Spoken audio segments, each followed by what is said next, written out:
Amigos y amigas de Cuatro Vientos, sean bienvenidos a nuestro programa del día de hoy, lunes 7 de junio del año 2021, después de una jornada electoral tranquila en la inmensa mayoría del país, aunque hay obviamente unos granos muy feos, unos granotes oscuros, llenos de mucha violencia, y fundamentalmente, y esto para tristeza de los baja californianos, pues nuestro estado fue quizás en donde se realizaron más actos violentos que estaban intencionados directamente a tratar de evitar que los ciudadanos salieran a votar. Y sin embargo, fíjese que el día de hoy pues se está haciendo muy temprano, a las 9 de la mañana, un recuento sobre los resultados electorales aquí en nuestro estado de Baja California.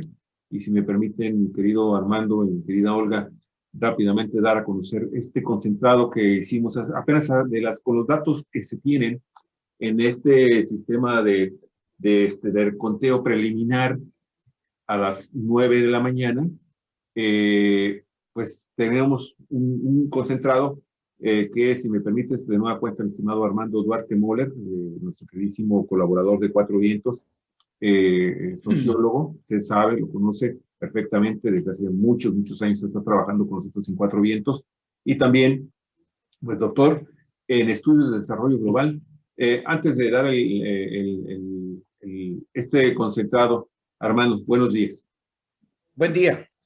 Buenos días, Armando. Buenos días, amigos, amigas de Cuatro Vientos. Pues sí, Javier ha estado trabajando, pero fuerte en concentrar esta información, y ya estamos ansiosos de darla a conocer. Sí, rápidamente, porque vos obviamente este es un mare magnum de información, todavía con muchos datos preliminares, pero que ya se va definiendo cosas muy interesantes que se dieron. Por ejemplo, en el caso de Baja California, mire, les decía yo que finalmente quien gana las elecciones en el estado es el abstencionismo. Fíjese que desafortunadamente Baja California pues no logra superar, siquiera acercarse a la mitad del listado nominal en cuanto a participación. Ahora el abstencionismo está en un promedio entre el 64 al 66%, que ya es ventaja para Baja California, para unas elecciones intermedias. Pero bueno, tomando en consideración todo lo que se disputó en el transcurso de esta jornada electoral a nivel nacional, pues evidentemente iba a incrementarse de alguna forma la participación ciudadana. Y bueno, y en Baja California, de acuerdo al concentrado que tenemos, les digo, con datos del PREP a las 9 de la mañana, es que con más o menos con un promedio también de conteo de actas, las actas que se han contabilizado, porque las actas que se han recibido son mayores, son como 10 puntos más, pero andamos en el 70.1% de las actas ya contabilizadas. Son 4.967 actas, y esto que vamos a dar, estos datos están concentradas en 3.486. 70.1%, La gubernatura, pues la gana Marina del Pilar Ávila, y todo es Morena y sus aliados en Baja California, todo, así, carro completo. Marina del Pilar Ávila tiene 378.761 votos, es decir, 48.1 del total de los electores que les voy a dar ahorita en la cantidad de personas que finalmente salieron a votar. Miren, ahí, pues Jorge Han tuvo el segundo lugar, o tiene el segundo lugar, con 243.513 votos, es decir, el 31.2%. Pues es una amplia ventaja la que está teniendo hasta este momento a las 9 Marina del Pilar. Y Lupita Jones, Guadalupe Jones, solamente logró captar hasta esa hora 92.764 votos, es decir, apenas el 11.7%. En total, amigos y amigas, se tenía hasta las 9 de la mañana 786.617 votos efectivos. Esto es apenas de la lista nominal, que es de 2.919.177 electores. Es decir, en la elección para la gubernatura, pues apenas participa el 37.9% de los electores. ¿Sí? Cierren usted 38%. Nos vamos a las 17 diputaciones locales.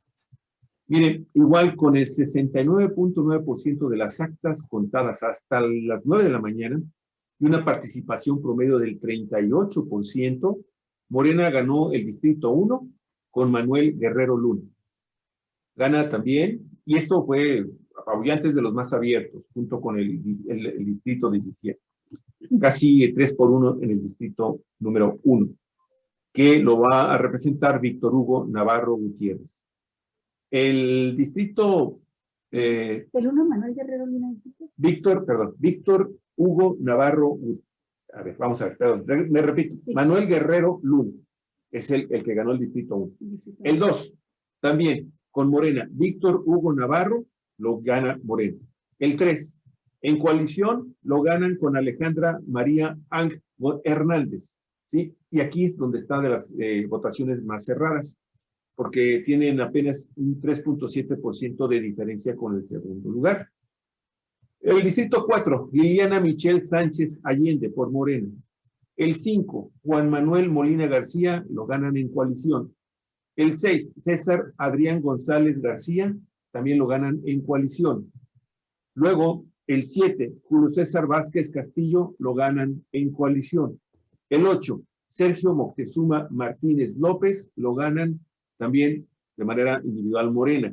En el número 9, Marco Antonio Blázquez Salinas, lo gana Morena en coalición. El 10, lo gana Julia Andrea González Quirós, directo por Morena.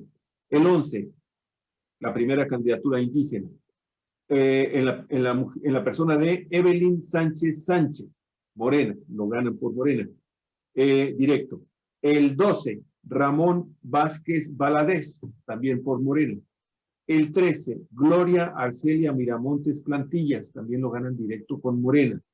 El 14, Araceli Geraldo Núñez, también directo por Morena. El 15, María del Rocío Adame Muñoz, por Morena. El 16 lo gana Claudia Josefina Agatón en coalición. Y el 17 lo gana Montserrat Carrillo López en coalición, y pues de acuerdo a lo que conocimos hasta los últimos minutos del sábado, 5 de junio, pues sería la segunda candidatura indígena que obtiene la coalición que encabeza Morena. Después nos vamos rápidamente ya al tema de las alcaldías, las presidencias municipales, y están así. Mexicali lo gana Morena con Norma Alicia Bustamante. Tecate lo gana por mucho Edgar Darío Benítez Ruiz, también por Morena. Tijuana, en coalición, lo gana Montserrat Caballero Ramírez. Playas de Rosarito, reelección por Morena, directo de Hilda Araceli Brown. Y en Ensenada, también por coalición, lo gana Armando Ayala Robles. Entonces, todo el estado se viste con Morena, porque también las 8 diputaciones federales están acreditadas a Morena y sus aliados en los 8 distritos federales que se van a integrar a la nueva Cámara de Diputados en el Congreso de la Unión. Y hay que mencionar, simple y sencillamente, que esto, les recordamos, estos datos son el concentrado a las 9 de la mañana del sistema PREP, de resultados electorales preliminares del Instituto Estatal Electoral de Baja California y del Instituto Nacional Electoral.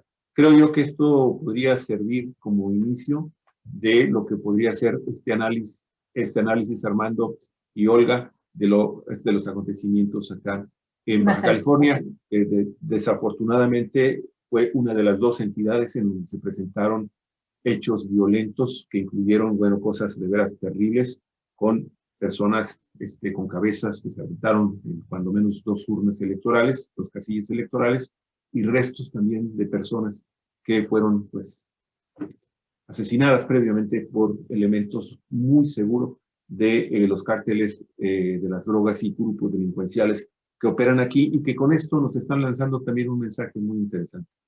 Aquí estoy. Sí, pues muchas gracias, Javier, por esta información precisa ya en el ámbito estatal. Y Armando, yo creo que sería interesante partir hacia un panorama general y luego retornar al terruño, al estado. En un panorama general se distingue Baja California de nueva cuenta, como en 2019, por ser un estado que Morena se lleva carro completo. 2018 y 2019 así fue, y se distingue sobre todo por tratarse de un estado norteño, donde había sido muy difícil para la izquierda, para las fuerzas democráticas de izquierda, penetrar en el electorado. Creo que hay varios estados que vale la pena analizarlos, entre ellos, por supuesto, el nuestro. Luego el contraste grande con la Ciudad de México, donde la izquierda ha gobernado desde que hay elecciones ahí para elegir a sus autoridades locales en el 97, cuando ganó con Cuauhtémoc Cárdenas, y había tenido en general una muy amplia mayoría. Hay alcaldías, hoy se llaman, antes delegaciones, que sí las había perdido, no las ganó, por ejemplo, la delegación Cuauhtémoc en 2000, cuando ganó López Obrador la jefatura de gobierno, pero ahora llama la atención que una cantidad importante, casi la mitad de las alcaldías las ha perdido Morena, en una ciudad donde paradójicamente las encuestas ubicaban un triunfo de Morena, pero también ubican a Claudia Sheinbaum como una muy buena gobernante, con puntos por encima incluso del propio Andrés Manuel López Obrador. Vale la pena detenerse a analizar lo que sucedió en la Ciudad de México. Otro estado muy interesante es el de Tamaulipas, donde pues el panismo había estado dominando con 21 diputados en el Congreso local, y hasta donde nos quedamos ayer en los cómputos oficiales, pues se quedaría únicamente con 6 diputados, y ahí el avance de Morena es extraordinario, logra el control del Congreso, gana una gran cantidad de municipios, los más fuertes, la capital y los más fuertes municipios, y se queda el PAN, porque ahí no hubo elección para gobernador, pero con un gobernador que tiene encima una orden de aprehensión y el desafuero, que ya fue aprobado a nivel federal. Y bueno, el sureste del país con un voto mayoritario hacia Morena, también muy marcado. En fin, un mapa político diferente, con un crecimiento. Todavía no tengo yo el dato de cuántas gubernaturas va avanzando Morena, pero de 6 que tenía, se calculaba, por lo menos, así lo declaró Mario Delgado, que llegarían a ganar 13 de las 15 que estaban en disputa. Entonces, es importante observar este fenómeno también, y, por supuesto, el corazón de esta elección, que lo habíamos estado diciendo, es el Poder Legislativo, la Cámara de Diputados. Pues ahí Morena mantiene su mayoría, la mayoría relativa que le permite tener un poquito más de la mitad, incluso poquitos más diputados de los que tuvo en el 2018, pero obviamente no logra la mayoría calificada, que se requiere de una fuerza extraordinaria para ganar en un Congreso los 2/3. La mayoría calificada es necesaria para las reformas constitucionales. Con este panorama global así, pues me gustaría que tú nos fueras dando también tu opinión, Armando, y que nos hagas esa panorámica desde tu visión. ¿Cómo lo viste? Armando, nada más permíteme dar, porque citó lo de las gubernaturas, son 2 párrafos. Sí. De acuerdo con los resultados preliminares también de los conteos rápidos de la jornada electoral, obviamente datos del Instituto Nacional Electoral, a las 6 de la mañana de hoy, ¿sí? Morena triunfaría en 10 de las 15 gubernaturas que se disputaron ayer. Ahorita te voy a dar el dato. El gran perdedor sería el Partido Revolucionario Institucional. Fíjese usted que es desgracia para el PRI, que no pudo conservar ninguno de los 8 estados en donde estaba gobernando, ¿sí? Y obviamente cambiaron a sus mandatarios. Estos números preliminares, entonces, amigos y amigas, arrojan que Morena se alzaría con el triunfo en Baja California, como ya les acabamos de informar, Baja California Sur, Campeche, Colima, Guerrero, Nayarit, Sinaloa, Sonora, Tlaxcala y Zacatecas. 10 de 15. Ahora sí, Armando, disculpe, pero había que para contextualizar. Sí. Bueno, antes de entrar en materia, pues ahora sí que ponerse el guarache, ¿no? Antes de entrar al terreno espinoso. Tenemos todavía información incompleta, está en proceso. Recordemos que estos datos que tenemos son el PREP, ¿no?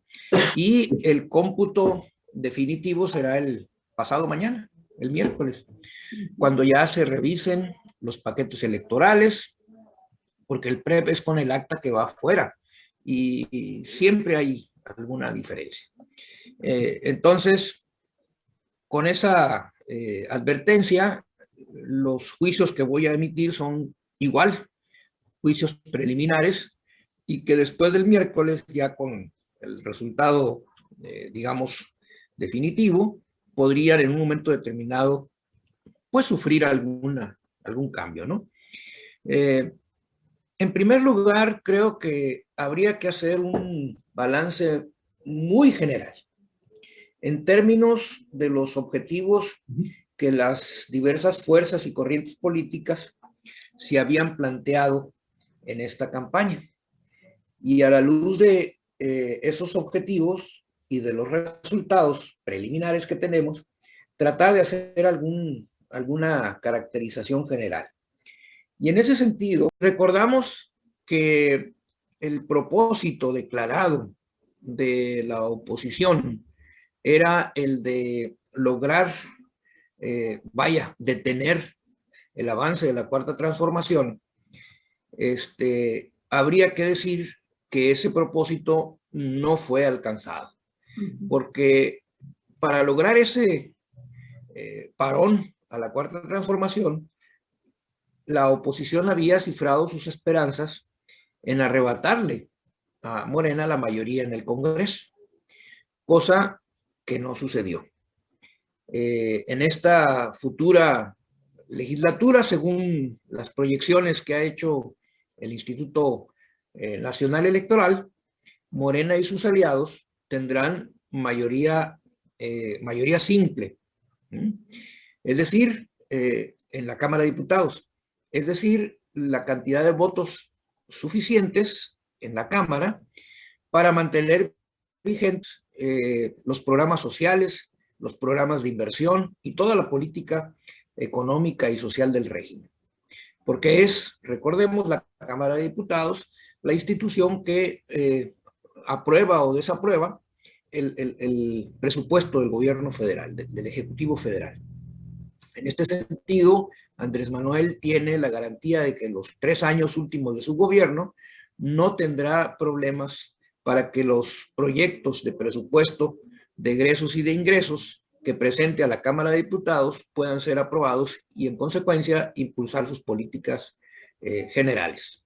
Entonces, esta primera cuestión habría que dejarla claramente establecida. La oposición no logró el propósito de arrebatarle la mayoría en la Cámara a Andrés Manuel López Obrador y ponerle un freno a la Cuarta Transformación. La mayoría calificada, que significan las 2/3 partes del Congreso, que es necesaria para hacer las reformas constitucionales, esa efectivamente Morena no la alcanzó en esta elección, pero no la perdió como intencionadamente se menciona, por lo menos en algunos noticieros que estuve yo escuchando temprano, porque si nos vamos a los resultados del 2018, pues Morena y aliados tampoco tuvieron la mayoría calificada. La lograron una vez que se instaló el Congreso, a través de las negociaciones que se hacen en ese ámbito, ¿no? En la Cámara de Diputados, en el propio Senado de la República, y se lograron impulsar y sacar adelante algunas reformas constitucionales de gran trascendencia, pero incluso con el apoyo de los partidos que hoy se coaligaron para oponerse a Andrés Manuel. cabría recordar, por ejemplo, el caso de la formación de la Guardia Nacional, que es creo que es por unanimidad, ¿no? Fue aprobado la reforma en este campo. El tema, por ejemplo, de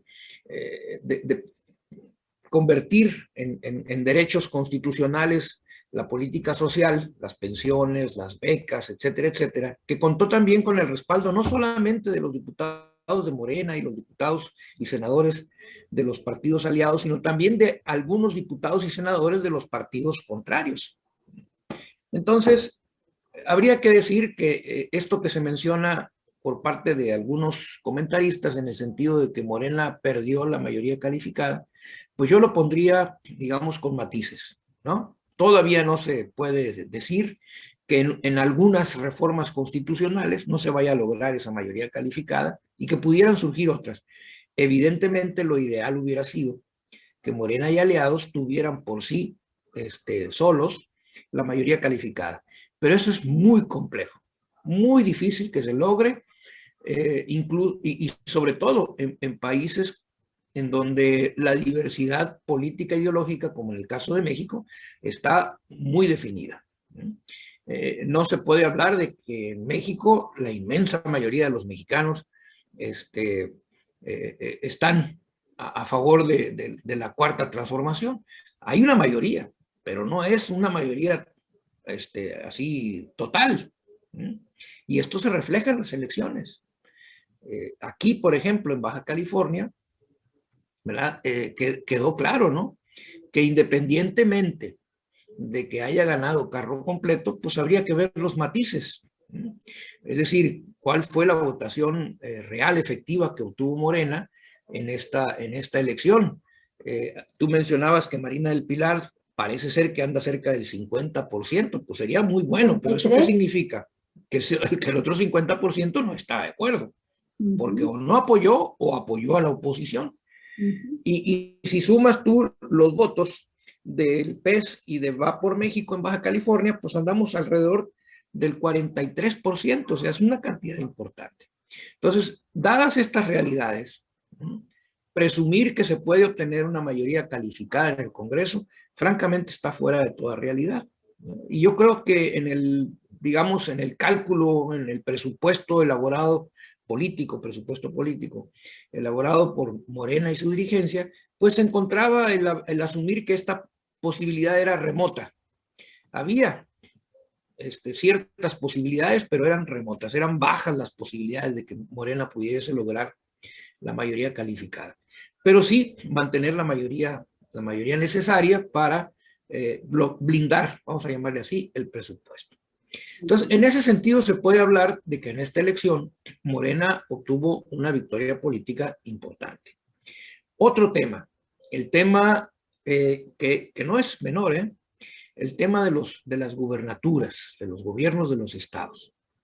No es lo mismo un presidente de la República que gobierne con una mayoría de gobernadores, digamos que en contra, a un presidente que gobierne con una cantidad importante y mayoría incluso de gobernadores a su favor, como era el caso, por ejemplo, de los gobiernos del PRI de antaño, ¿no?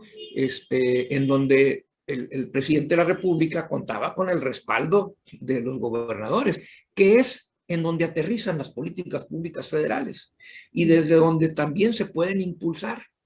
Por ejemplo, el caso de la política de seguridad, ¿no? Se pueden hacer muchos esfuerzos desde el gobierno federal, pero si el gobierno local no contribuye, no colabora, no participa, es difícil abatir este problema. Veamos los casos. ¿En qué estados está el problema más agudo? Michoacán era gobernado por un gobernador distinto al de la Cuarta Transformación. En Tamaulipas, pues también, ¿no? En Guanajuato, lo mismo. Y entonces los estados, con excepción de algunos, en donde se agudizaban más los problemas de seguridad, eran estados gobernados por la oposición a la Cuarta Transformación. Parece ser que la cosa va a cambiar. Y muchos de esos estados, Tamaulipas entre ellos, ¿verdad? van a estar gobernados por gobernantes afines a la Cuarta Transformación. ¿Eso qué significa? Mayor colaboración. Es muy probable, ¿verdad?, que en esta nueva circunstancia permita ahora sí avanzar de manera notoria en los problemas de la delincuencia organizada, de la inseguridad, y restablecer el Estado de Derecho en muchos lugares en donde las autoridades locales protegían a los grupos del narcotráfico. El caso de Colima, de Nayarit, por ejemplo, ¿no?, donde un exgobernador acaba de ser detenido de uno de estos estados. El caso incluso de Sonora, el de Tamaulipas, ya lo mencioné, Guanajuato, ¿no? ¿Cómo se protegía, cómo las autoridades locales protegían, ¿verdad?, a los cárteles del narcotráfico? Y allí el problema de la inseguridad no avanzaba o no avanzaba lo suficiente. Entonces creo que con este cambio las cosas pueden tener un avance importante, y por eso destaco como un triunfo de la Cuarta Transformación el hecho de que después de esta elección el mapa territorial político va a transformarse de manera importante. Más allá de la cantidad con la que se haya ganado, que en algunos estados fue importante. El caso de Baja California fueron más de 15 puntos porcentuales, ¿no?, cuando se hablaba de que Hank iba a arrasar y que, etcétera, ¿no? Y se mantuvo una preferencia en favor de Morena en los niveles, vamos a llamarlo así, históricos, si se puede utilizar la palabra, desde que Andrés Manuel ganó aquí en Baja California, ¿no? Y de esa manera podemos ver cómo en estos estados, probablemente 10 o más tal vez, vaya a haber esta situación, ¿no?, de gobiernos locales, digamos, en la misma dirección, en la misma sintonía que el gobierno federal. Creo que allí las políticas públicas federales van a tener un éxito mayor. La Ciudad de México. Hay que estudiarlo con más detalle, como ustedes mencionan, desde que Cuauhtémoc Cárdenas ganó en el 97 en aquel entonces jefatura del gobierno del Distrito Federal, y luego Andrés Manuel gana en el 2000, en el 2006 gana Marcelo Ebrard, y así siempre había estado gobernada por la coalición de izquierda. PRD, PT, y partidos que de repente se le unían. Hasta en esta ocasión. Y habría que ver, ¿no?, en porcentaje de votos cómo quedó.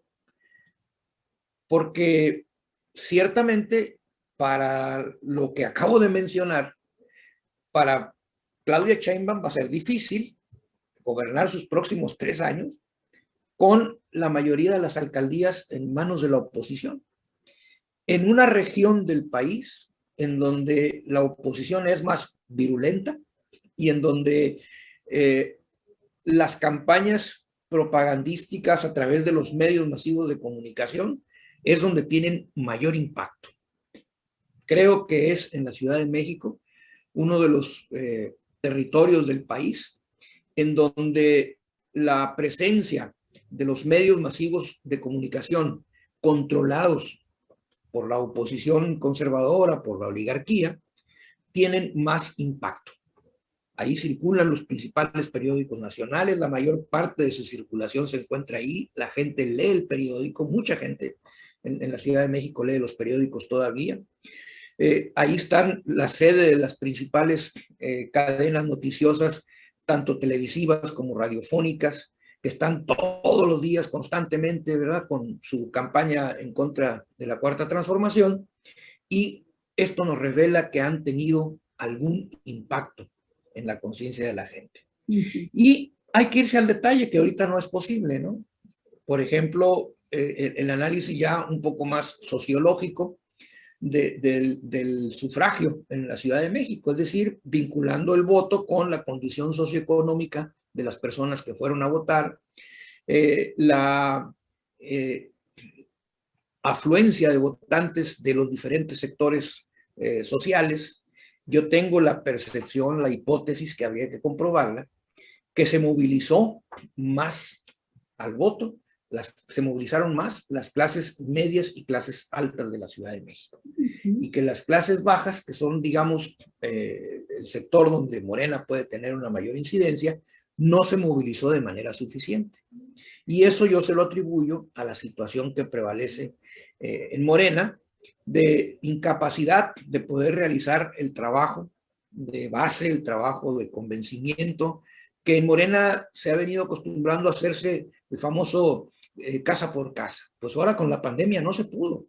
Y no se cuenta con las herramientas políticas, informativas suficientes para poder contrarrestar toda la ofensiva de la derecha. Bueno, un dato: el periódico Regeneración estuvo más de un año sin publicarse. Se publicaban ahí ediciones, ¿cómo se llama? Digitales, pero muy limitadamente y no con la periodicidad necesaria. Y además hubo un periodo en el que la calidad misma del periódico dejó bastante que desear. Entonces, los instrumentos político-ideológicos con los que hay que dar la batalla en Morena estaban pues prácticamente paralizados, ¿no? A eso atribuyo yo en buena medida lo que sucedió. Porque una cosa es la calificación del gobierno que se hace por parte de la ciudadanía y otra cosa es la participación electoral. A lo mejor sí, efectivamente, como lo mencionan las encuestas, en donde la gente no tiene que ir a ningún lado, sino que van a preguntarle.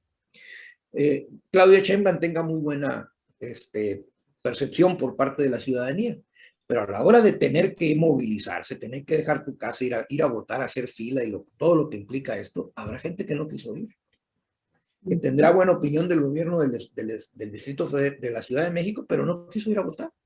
Habría que analizar esas cosas. Es pronto todavía, ¿no? Y por último, yo mencionaría que hay que hacer un balance interno en Morena muy autocrítico de lo que fue este proceso electoral, que estuvo plagado de errores, de fallas, de insuficiencias, como consecuencia de la situación que se vive internamente en Morena y que se cometieron muchos errores. Se cometieron errores, candidaturas no las más adecuadas, se desmovilizó una parte de la militancia de Morena y bueno, los resultados se están viendo, ¿no? Entonces yo digo que en términos muy generales, ¿sí?, Morena logró una victoria política importante en esta elección, pero no fue el mejor resultado. Y hay focos de alerta, ¿no?, en los que hay que poner atención. Uno de ellos es precisamente el partido. El partido, porque el proceso interno de selección de candidatos ha dejado mucho que desear. Sus vínculos con la ciudadanía son muy débiles en términos de estructuras del partido que fortalezcan esos vínculos. Esas estructuras están prácticamente, no digo yo que inexistentes, pero están paralizadas, ¿no?, poco menos que paralizadas. Hay que reactivarlas.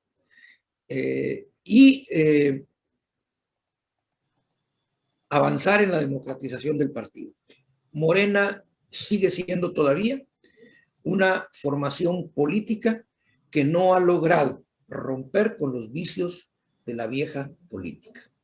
Eso a mí me queda perfectamente claro.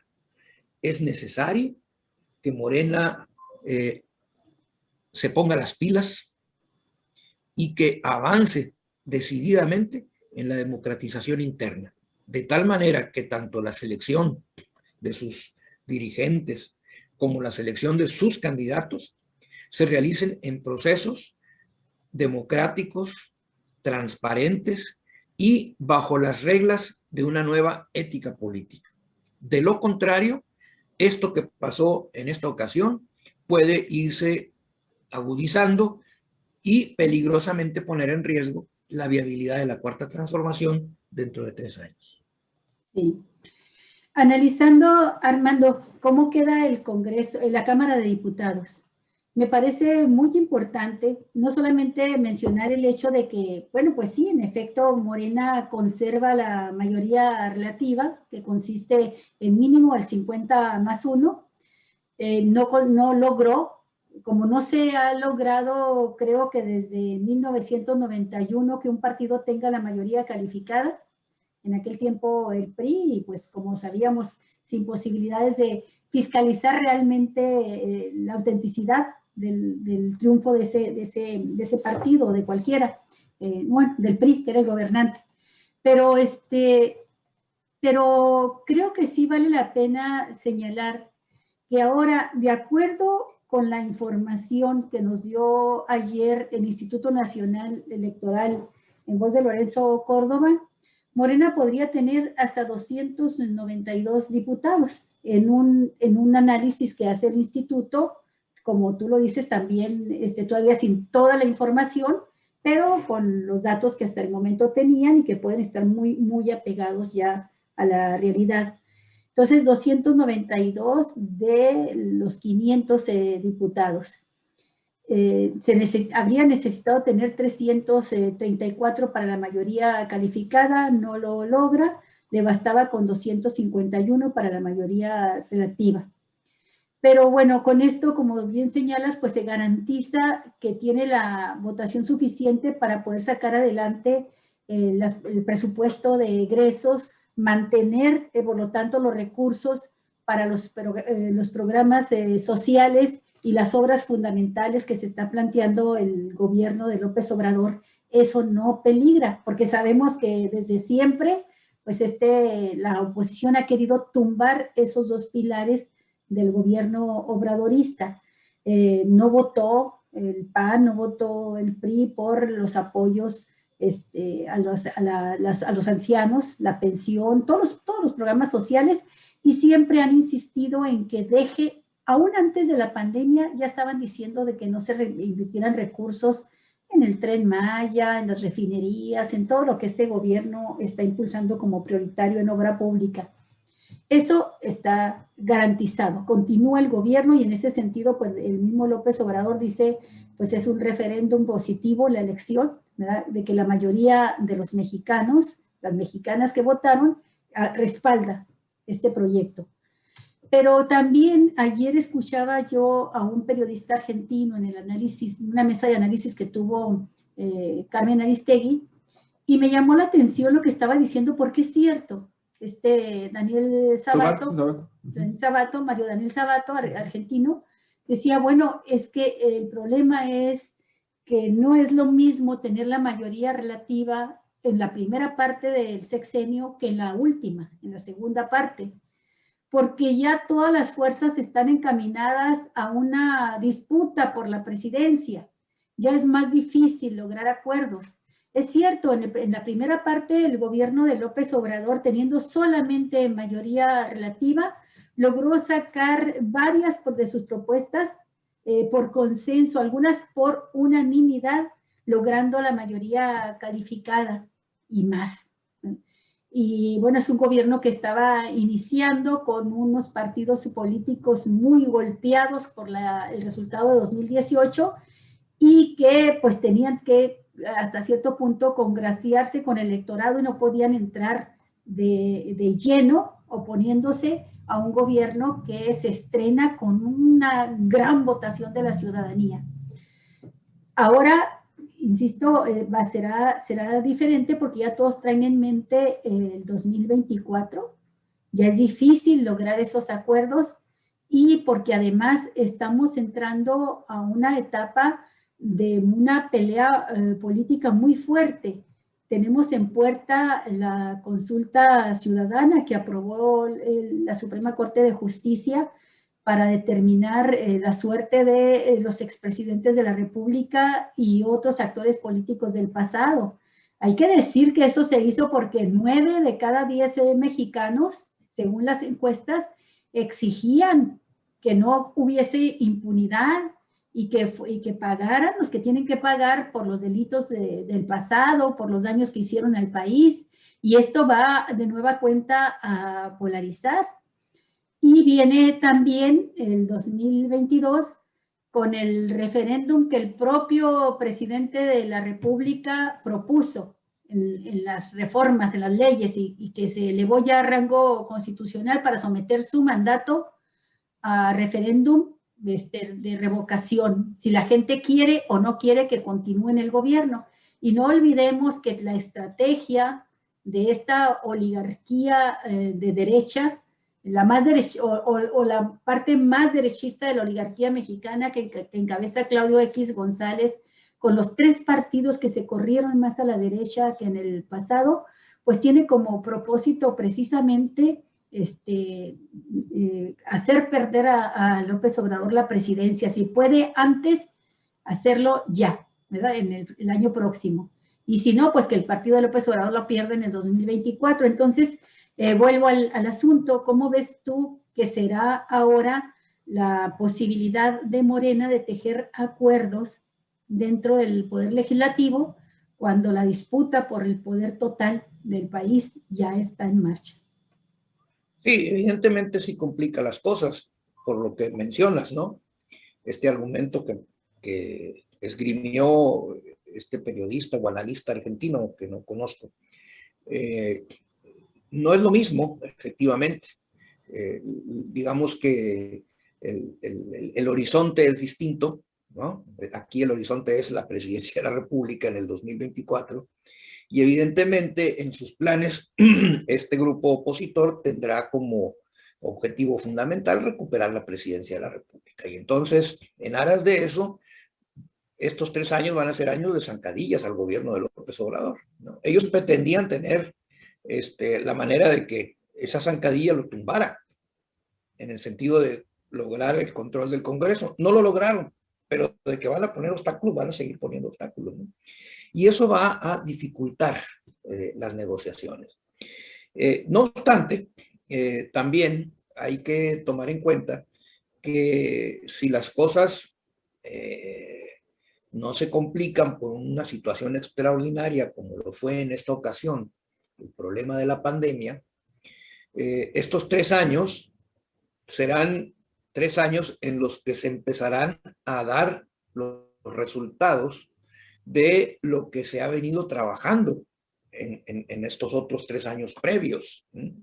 Empezará, por ejemplo, México a obtener resultados que tendrán un impacto económico y social importante en la aplicación de estas o en el funcionamiento ya de estas inversiones que se están haciendo.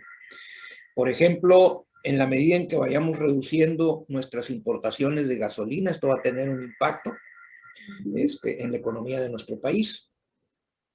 En la medida en que se avance en echar a andar, por ejemplo, la refinería de Dos Bocas, pero también el tren transísmico, el nuevo aeropuerto, y hacia finales del sexenio el Tren Maya, con el impacto económico que el funcionamiento de estas inversiones en infraestructura van a generar en la economía, seguramente que van a ir transformando la situación.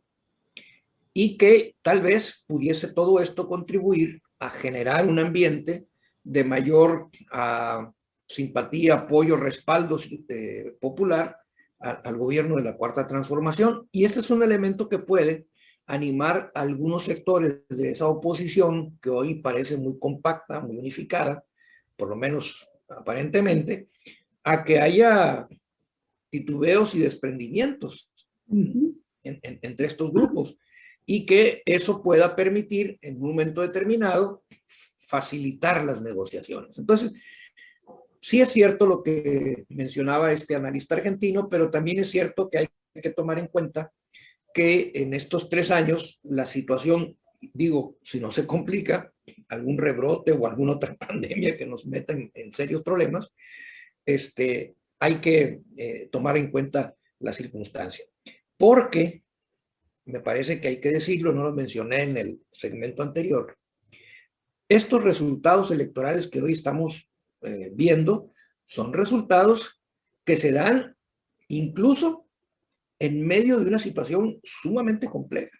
con una caída de la economía del 8.5% el año pasado, con una crisis sanitaria que llevó a más de 230,000 mexicanos fallecidos por el efecto de la pandemia, que son elementos que la derecha no escatimó esfuerzos en utilizar para desprestigiar al gobierno de Andrés Manuel y resistió, ¿no? Resistió y ahí está el resultado de la elección.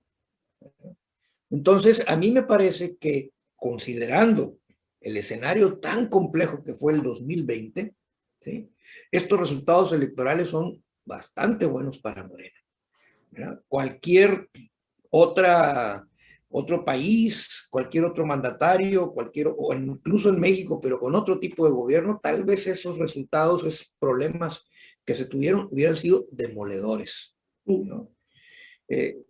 Vaya, recordemos el caso del gobierno anterior, ¿no?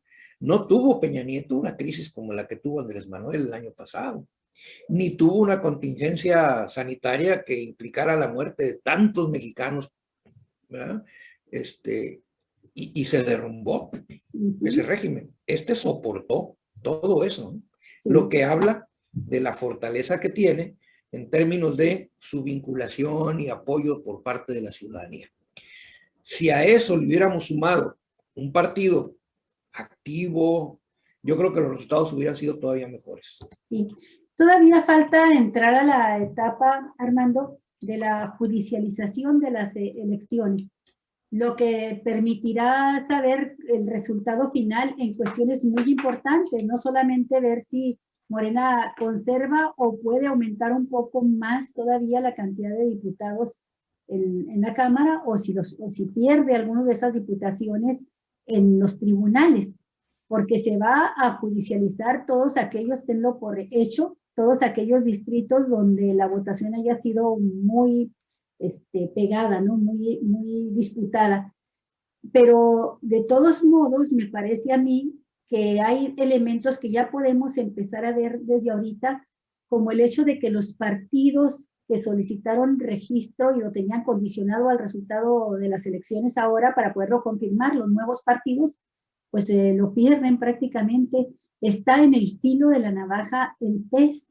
Aquí en Baja California, que es la cuna del PES, aquí nació, no sé si decir la cuna o la huevera, aquí donde nació, pero no es el panorama nacional. Aumentó aquí mucho la votación por el factor Hank, sí, pero a nivel nacional... Es muy artificial. Sí, a nivel nacional está como en 2.9, necesita 3% de la votación para conservar el registro y puede perderlo. Lo va a pelear con uñas y dientes en los tribunales para a ver si alcanza ese registro, y eso le daría 6 votos, posiblemente 6 diputaciones. Es interesante este caso porque el PES a nivel federal ha estado apoyando las propuestas de Morena. Entonces tampoco significaría así como que si se conserva en esa actitud, en esa posición, tampoco significaría un daño a las posiciones de Morena dentro de la Cámara de Diputados. Los otros partidos están también en el filito. Si lo pierden en tribunales, que es el PRD, que es que iba en alianza, y algo extraordinario que me parece que por ahí van a empezar a atacar mucho la votación del Partido Verde Ecologista. Hoy estaba escuchando ya en la mañana una Aristegui muy interesada en unos youtubers, así se presentaron, unos youtubers que dijeron que les habían estado ofreciendo dinero allá en la Ciudad de México de parte del Partido Verde Ecologista para estar llamando al voto, y creo que hubo incluso un pronunciamiento del INE, del Consejo General, para detener lo que estaban considerando que era como un operativo por parte del Verde Ecologista. Es decir, se van a empezar a sumar una serie de factores en aquellos distritos reñidos para tratar de tumbarle más diputados a Morena en la Cámara. ¿Cómo la ves? Sí, pues falta todavía esa parte, ¿no? Que es un poco larga. y se pueden caer diputaciones, alcaldías, gubernaturas incluso, como producto de estos juicios, ¿no? Ujú. Y una vez concluido el cómputo, no es definitivo, Sí. porque falta todavía esta parte, la parte judicial. Y entonces se pueden modificar, si quieres tú, no tanto los porcentajes de votación de los partidos, pero sí se pueden modificar las cuotas, tanto de curules como de gubernaturas, como de alcaldías, ¿no? O congresos locales. Entonces, es algo que viene todavía. Seguramente la derecha tiene contemplado ese frente y ha de estar muy bien preparada, ¿no? Con abogados de primera y con elementos suficientes como para poder hacer ruido en esa parte. Y va a tratar, a través de la judicialización, de incrementar sus posiciones en la Cámara de Diputados. Me parece que en este caso, Morena y sus aliados deberán también prepararse a conciencia para hacerle frente a estas cuestiones. Sí. Lo otro que sí, viene, Armando, es la narrativa de esta elección, porque vamos a escuchar reiteradamente la idea de una coalición opositora exitosa. Tú ya pusiste los puntos sobre las IES con los mismos números que arrojó la elección y vemos que fue una sumatoria de toda la oposición en un solo bloque que no les agregó más votos que los que ya tenían. Así es. Quizá incluso hay quien dice que si el PAN se hubiese ido sin necesidad de la alianza, quizá hubiera traído mayor fuerza y no le habría dado esa bocanada de oxígeno que le está dando al PRI. El PRI es el que se habría caído más, a el PRI fue el que salió favorecido con esta coalición y no deja de ser una enorme paradoja. El partido contra el que electoralmente en las urnas, aunque ya en el Congreso se pusieran de acuerdo y tuviesen el mismo programa, pero el que fue su enemigo, cuando estaba en oportunidad de darle la puntilla, en lugar de darle la puntilla le da oxígeno y le da más vida, pues. Y con esto, pues vemos que el PRI-AN, en mi opinión, políticamente manejado en la narrativa de lo que representa esta alianza, pues ya no pueden ocultar que existe como PRIAN-RD. Y estos 12 bloques, como se constituyeron, permitirá también al electorado ver lo que está en disputa, los dos proyectos. Sin embargo, no sé si van a seguir comportándose de esta manera como coalición ya en la Cámara de Diputados, que eso es lo que también de algún modo te preguntaba hace un momento, si se puede esperar que la coalición haya sido nada más electoral y luego se desprenda, se atomice ya, se dividan en el comportamiento frente a las propuestas legislativas. ¿Te refieres exclusivamente al caso No, ellos ya, hay que recordarlo, hay que mencionarlo, sí. Creo que fue unos días antes, déjame ver si fueron como unos 7, 8 días antes de la jornada del día de ayer. Los partidos que integran Va por México, PAN, PRI y el Partido de la Revolución Democrática, anunciaron que iban a mantener su alianza durante ya ahora que se ponga en marcha los trabajos de la, ¿cómo se llama? De la nueva legislatura a nivel federal del Congreso de la Unión. Y eso, de alguna forma también, a mí me hace... Estaba escuchando lo que han estado comentando y me gustaría también ver tratando de ser un poquito de abogado del diablo, pero me gustaría tratar de analizar un poco el futuro de esta alianza, de estos tres partidos. Porque la verdad es que en otros escenarios posiblemente hubiera sido el término, por ejemplo, para el Partido de la Revolución Democrática, incluso para el mismo Partido Revolucionario Institucional. Y si vemos los números fríos, hasta el momento, los que tenemos disponibles, que son totalmente, son preliminares, como bien lo hemos estado señalando aquí, frecuentemente en este análisis, lo han estado señalando todos, estamos viendo que el PAN en realidad logra un pequeño avance en el número de votos que obtiene, o sea, de diputaciones que obtiene. Sí.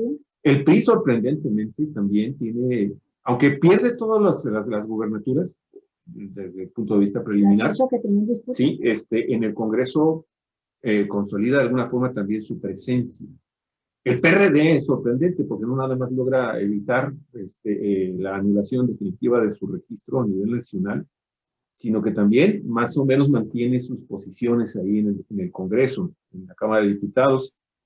Y entonces, de cara al fenómeno social que tú mencionabas, Armando, fíjate que lo que sucedió en la Ciudad de México, que comentabas que posiblemente también salieron más a votar por los candidatos de esta alianza, va por México, la alianza opositora, sacando más a votar a las clases medias. Y en una ciudad tan importante y que son bastiones. Es más, ahí arranca en definitiva lo que terminó en 2018, ¿no? Con Cuauhtémoc Cárdenas siendo el primer, en aquella era jefe de gobierno, no sé si ya era jefe de gobierno de la Ciudad de México. Ahí se instala los grupos de izquierda y empiezan a gobernar, y, bueno, con altibajos en dos periodos importantes, más con el tema de Mancera, pero me llama la atención el hecho de que podría interpretarse también de esta forma. Si en el 2018 un número muy importante de mexicanos de clase media que salieron a votar o que votaban por el PAN, tradicionalmente lo hacían así, le dieron su voto en el 2018 a Morena y a Andrés Manuel López Obrador. Bueno, con esta campaña mediática tan fuerte que se realizó en el año previo a la elección, pues posiblemente esas clases medias, desilusionadas por lo que ellos consideraban que iba a poder suceder con algunos temas de corrupción, ¿sí? Pues están regresando finalmente a su voto tradicional.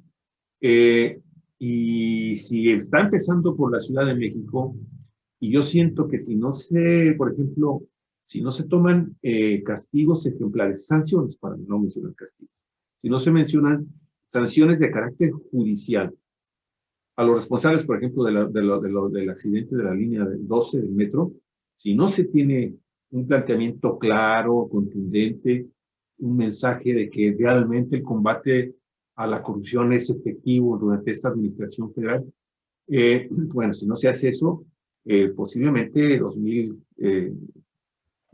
ni siquiera para el 2015.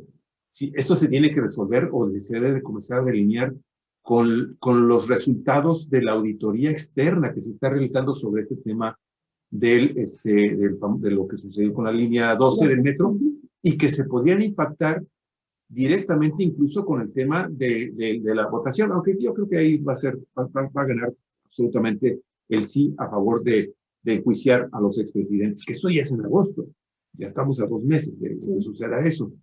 Y después, ojo, porque se vienen elecciones, el otro día lo mencionábamos, en 6 estados de la República el próximo año, y después viene lo del famoso, la revocación de mandato. Entonces, y luego ya la presidencia. Yo creo que lo que sucede en el caso de la línea 12 va a tener un impacto inmediato en estos 3 acontecimientos políticos de definición y de participación ciudadana en la toma de decisiones importantes en estos 3 aspectos que se nos vienen. Y cuidado, porque si empieza a perder fuerza en la Ciudad de México Morena, ¿sí?, que es su bastión a nivel nacional, esto puede suceder que empiece a generar olas y que empiece a afectar todavía más los procesos electorales en el próximo, en el proceso ya electoral fuerte del 2024.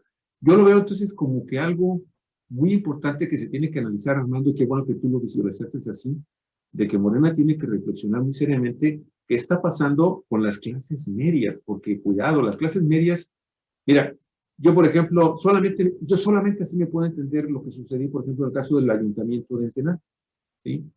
¿Por qué votó de una manera importante la gente en Ensenada a favor de Remando Ayala Robles, que pues para muchos que tenemos información, pues, es impresentable, es alguien que no, simplemente no debería estar ahí, pero bueno, la gente de cualquier forma salió ahí Pero el otro día estábamos haciendo un pequeño análisis. Bueno, lo que pasa es que posiblemente las clases medias de nuestro municipio, de nuestra ciudad fundamentalmente, pues ven que ya pasa el camioncito de recolector. Ya, ahí, Sí, por ejemplo, atendió ¿no? las clases medias, Así es, Ayala. ya hubo algo de bacheo. Pasa hasta 2 o 3 veces a la semana el camión de basura, donde están las colonias de clase media. Son las calles que se ha preocupado por Por bachear. bachear. Entonces, ese mensaje que recibe en la clase media de que, pues tú sabes, es la clase que está casi en los límites del confort, y tantito se afecta ese confort, entonces reacciona. Lo que pasó en el 2018 es evidente, ya estábamos hasta acá, clases medias, altas, y un sector importante incluso del sector empresarial estaba hasta acá, de estos gobiernos neoliberales, y ahora, pues como que, es tanta la fuerza del mediatismo, y a veces también, como tú lo reconocías, Fernando, a veces también los mismos errores de gobierno, de gobiernos morenistas, pues también ya como que empiezan a cuestionar a esas clases medias y decir, oye, pues a lo mejor me conviene otra vez regresar a mi confort con aquellos, ¿no? De alguna forma. Y mucha gente se cree ese mediatismo y no ve más allá de lo que significa volver a votar por el PRI, por el PAN y por el PRD. No sé, ese es un asunto que creo yo que sería cosa también de poderlo analizar más a fondo ahora que se definen más las cosas. Ahí también. Sí, y es importante, fíjate, porque si extrapolas ese análisis de la Ciudad de México al país, a mí me llama la atención que mientras que sucede esto en la capital de la República, en el sureste, Armando, prácticamente fue carro completo. O sea, si tú analizas la circunscripción que abarca todo el sureste, ahí ganó prácticamente todas las diputaciones en todos y cada uno de los estados, las diputaciones de mayoría, y creo que de federales. Y creo que es muy importante mencionar esto porque el sureste tiene una característica doble. Es el estado que concentra parte de la población en condiciones desfavorables económicamente, mayoritaria, pero también son los estados donde el gobierno de López Obrador ha echado a andar con mayor énfasis los programas de gobierno. Recordemos que al inicio de su gobierno habló de que tenía 3 cortinas para contener el problema de la migración y para lograr un desarrollo nacional más armónico. Acá en el norte de la República, para la frontera, planteó lo de la zona libre, ¿verdad? Bajar el IVA, incrementar el salario al doble, hacer más competitivo en ese sentido la frontera con la competencia que tiene en Estados Unidos, pero para el sureste planteó los grandes programas sociales, es donde se está desarrollando Sembrando Vida, por ejemplo, es donde están el grueso de las obras públicas como la refinería, como los trenes, podríamos hablar de los dos, pero principalmente el tren que creo que está despertando expectativas en la población por los resultados que vemos, y en esos estados, pues sí, fíjate que en todo el sureste del país, que es la tercera circunscripción y que abarca Campeche, Chiapas, Oaxaca, Tabasco, Quintana Roo, Veracruz, Yucatán, los 60 distritos en disputa, son 60 distritos, ahí la coalición Juntos Haremos Historia aventaja en 53 y va por México solo en 7. Entonces, siguiendo este análisis que tú como sociólogo lo ubicaste rápidamente en la situación de la Ciudad de México, creo que lo podemos extrapolar al país y vamos a encontrar que el nuevo mapa político, el nuevo colorido que tiene la República, también tiene que ver con esto de las clases sociales y los programas y los actos del gobierno federal, ¿no? Entonces me parece muy interesante este aspecto.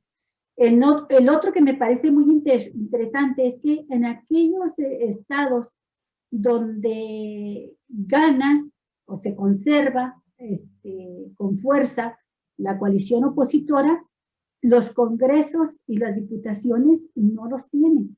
Los pierde o los tiene muy divididos. El avance de Morena es fuerte en esos estados, ¿no? Entonces, ya entrando, creo que nos va a tener que dar para un programa más, Armando, cuando ya tengamos información más detallada, pero lo que quiero decir es que las excepciones son como Baja California, donde es carro completo y punto. En otros lados es muy variopinta y con mucha fuerza el sureste, casi como carro completo, ¿no? Si ahí hubiesen estado ya en disputa todas las... Michoacán, por ejemplo, donde está todavía por verse quién gana, ¿verdad? La gubernatura está muy cerrada.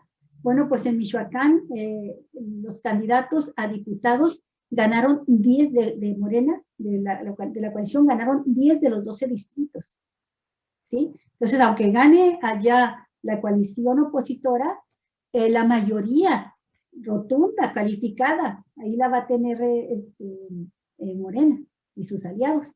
Este tipo de análisis es muy interesante porque no puedes entonces salir optimistamente a cantar victoria, como tampoco lo puedes hacer aquí aunque tengas carro completo. Y volviendo aquí, tu análisis que hiciste me parece muy interesante porque la soberbia, la prepotencia de los gobernantes, el jactarse de algo que, en mi opinión, y lo digo y lo subrayo, en mi opinión, muchos morenistas lo alcanzaron inmerecidamente. Ayala no merecía este triunfo y muchos candidatos a diputados tampoco, pero creo, Armando, y también lo estuve diciendo en varios programas, creo que en Baja California, que durante tantos años soportó los gobiernos priistas y luego se aventó 3 décadas de gobiernos panistas, hay una fuerza en el electorado que desde hace muchos años, por lo menos desde el 88, se ha venido conformando con un anhelo de cambio muy grande, a pesar de Morena y a pesar de estos 2 años del gobierno de Bonilla. Y aquí es importante la autocrítica, porque resulta muy interesante ver cómo en la Ciudad de México, Claudia Sheinbaum tiene una aprobación muy alta como un buen gobierno, y sin embargo, a nivel de las alcaldías, nos falta analizar cómo quedaron las diputaciones, pero pierde Morena mucho, pierde la mitad.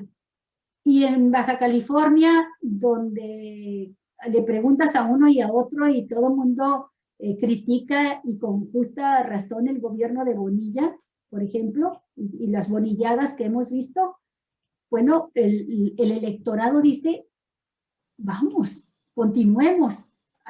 Fueron nada más 2 años, ya se va Bonilla. Y esta campaña de voto parejo, carro completo, etcétera, no cayó como predicación en el desierto, cayó en un electorado ansioso de una transformación por el lado de las fuerzas democráticas y de izquierda. Nos está quedando a deber ahí Morena, Armando.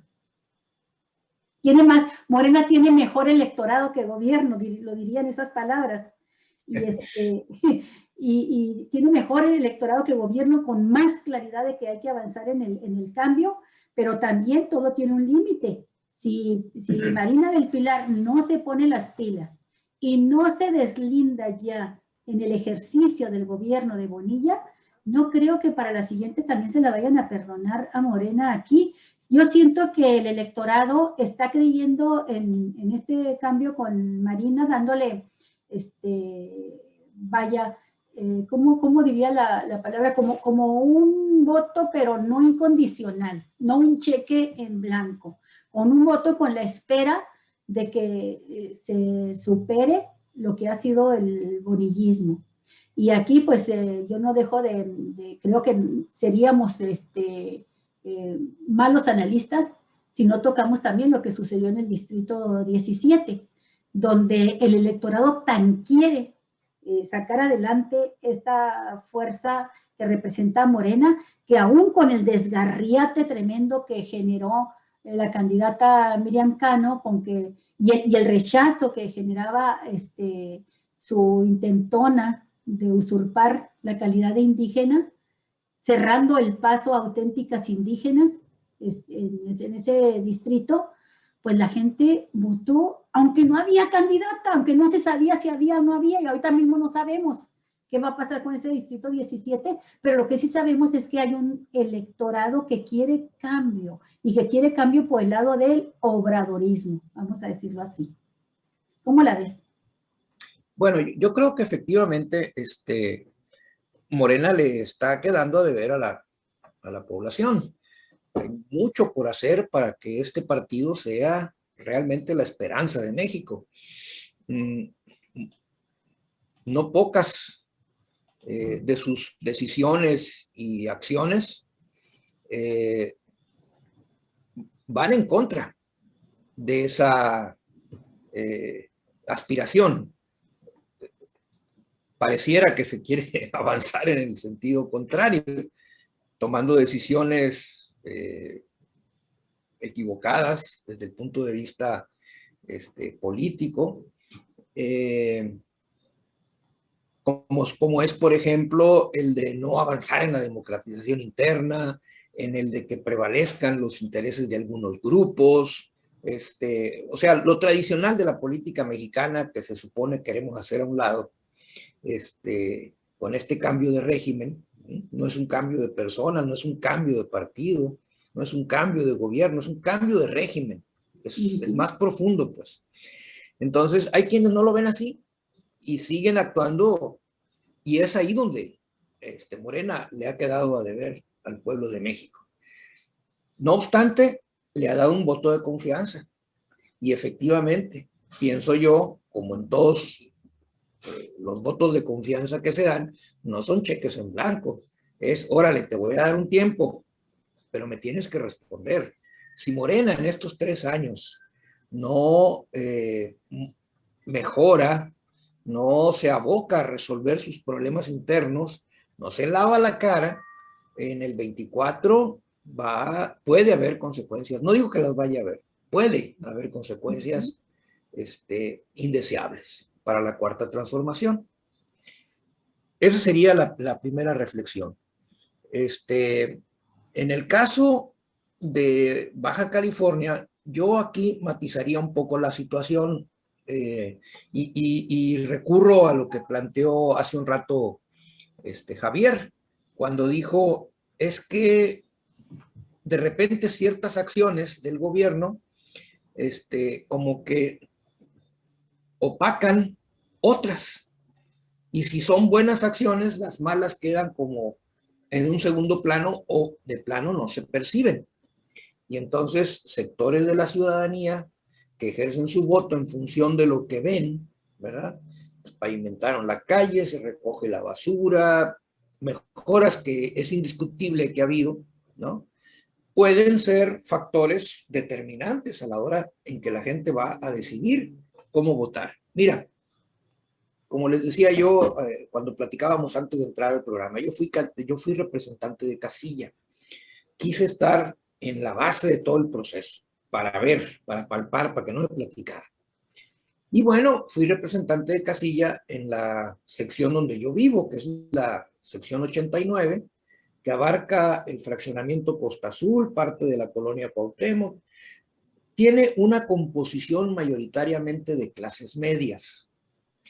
Tradicionalmente, en estas casillas ganaba o el PAN o el PRI, más el PAN que el PRI,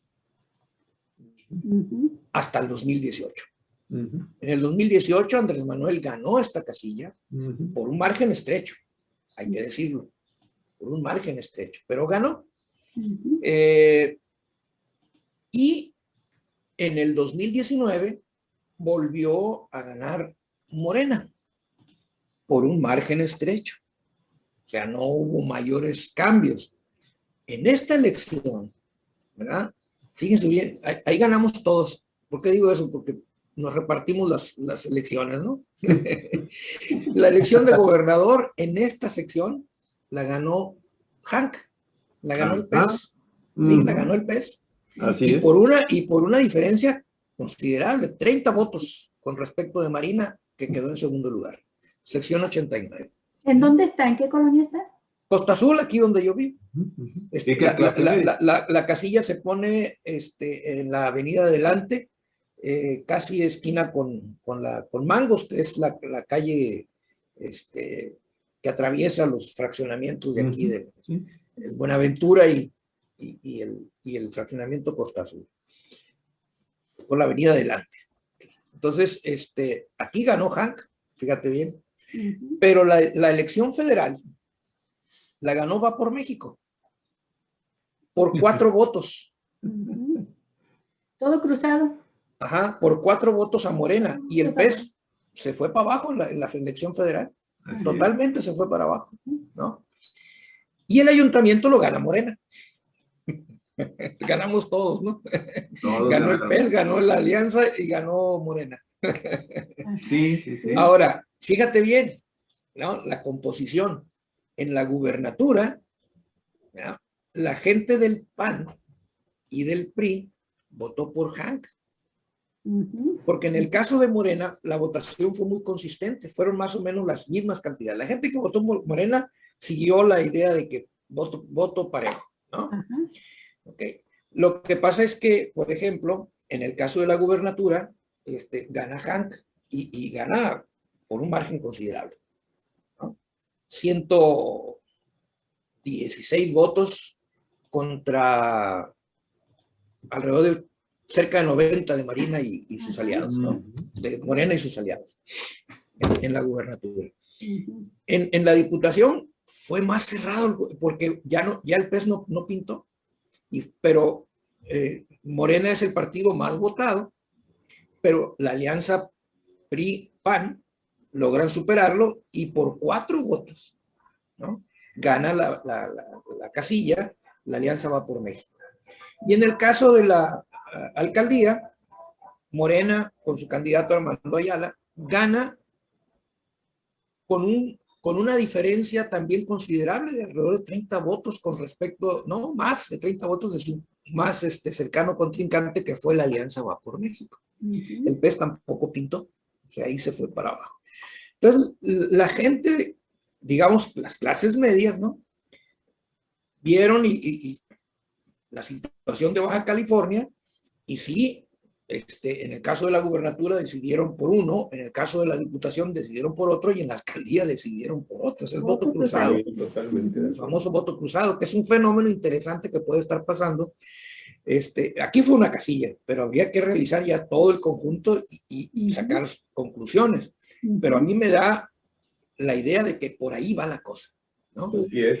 Y entonces, ¿qué es lo que está pasando? Pues que efectivamente Morena, como bien dicen ustedes, ¿no? Necesita repensar sus estrategias, ¿verdad? Necesita reactivar el partido, pero sobre todo necesita demostrar que efectivamente es diferente a los otros. Sí. Porque el hecho de que no lo haya podido demostrar en la práctica a través del uso de estas usos y costumbres, vamos a llamarle así, de la vieja política, ¿no? Por ejemplo, el caso de la integración de la planilla municipal en el caso del Senado. El proceso definido en el estatuto y establecido en la convocatoria no se respetó. No se respetó.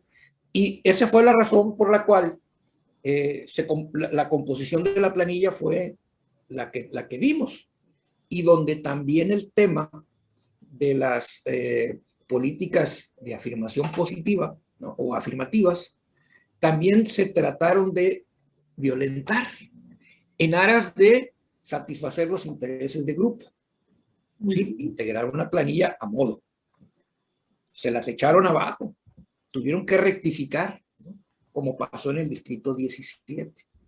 Entonces, esas cosas son las que están lastimando al proyecto de la Cuarta Transformación. Es en lo que tiene que poner mucho cuidado Morena en los siguientes procesos electorales, que serán ya hasta dentro de 3 años. Hay que dar una fuerte pelea a todo este tiempo por mejorar los mecanismos a través de los cuales se va a seleccionar a los candidatos y a través de los cuales se va a cumplir con las disposiciones legales, y que se tiene que dejar de lado la vieja forma de hacer política de favorecer grupos políticos específicos. y de permitir que fluya la democracia y que las cosas se integren a criterio de la militancia, de las mayorías. O sea, que la gente realmente se exprese, que las candidaturas sean realmente el producto de la expresión de la militancia y no de la conformación de los grupos políticos de interés en Baja California. Ahí tenemos el aviso.